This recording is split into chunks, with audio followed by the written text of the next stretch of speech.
Avant la mise en place du règlement, les pays fonctionnaient de manière indépendante. Les pays avaient des systèmes semenciers qui différaient d'un pays à l'autre.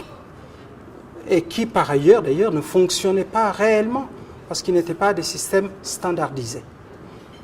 C'est d'ailleurs fort de ce constat que, pour faciliter et créer la confiance entre les pays, que les trois organisations sœurs, CEDEAO, UEMOA, SILS, ont travaillé ensemble et le processus de concertation inclusif a abouti à ce règlement régional sur les semences qui régit, encore une fois, la production, le contrôle de qualité et la commercialisation des semences dans l'espace communautaire.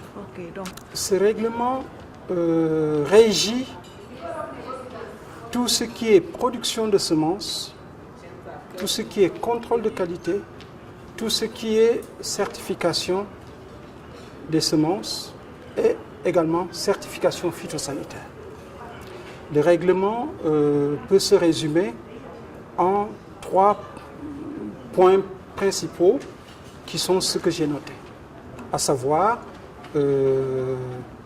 permettre d'avoir des procédures harmonisées dans l'espace communautaire en ce qui concerne l'inscription des variétés au catalogue, c'est le premier point.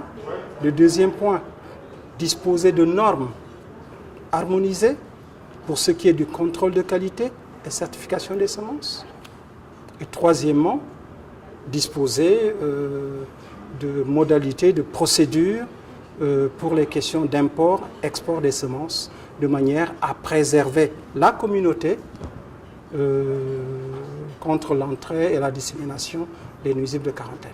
C'est très bien que nous soyons à 13 pays qui ont publié sur les 17. C'est très bien que la réglementation s'applique dans ces 13 pays. Mais il faut distinguer l'application d'une réglementation de sa mise en œuvre. C'est la mise en œuvre qui permet à un règlement qui s'applique dans un pays de pouvoir réellement jouer pleinement son rôle en ce que nous attendons de cette réglementation, c'est de tenir des semences de qualité disponibles auprès des agriculteurs.